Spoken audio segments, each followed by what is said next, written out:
Party এবং I have lot of respect for Awami League. এটা যেটা বললাম যে এটা এই দেশের প্রধান পার্টি একরকম, এক সময় আমাদের মতো বাঙালিরা ভরসার জায়গা ছিল এই পার্টি।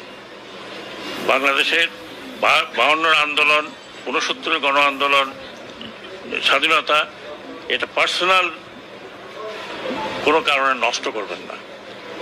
এটা জাতীয় জামাতকার কি ভাষায় বলবো বলেন, কি ভাষায় বলবো? জামাতের মধ্যে রক্ত আছে নাকি? শরীরে রক্ত আছেনি, লাজ শরম আছেনি? এরাই তো তাদের নেতাদেরকে ফাঁসি দিয়েছিল, তাই না? এরাই দিছে না ফাঁসি? তাহলে এরাই যদি ফাঁসি দেয় এদেরকে আবার বন্ধু বানায় কিভাবে? তাদের লজ্জা আছে? বলতে হবে শেখ হাসিনার, আমরা ফেসিবাদের সময় বলি, এই ফেসিবাদের সময়ও শেখ হাসিনার গদিকে চ্যালেঞ্জ করে আন্দোলন করেছিলাম আমরা। আমাদের উপরে আইন শৃঙ্খলা বর্বরচিত হামলা হয় নাই।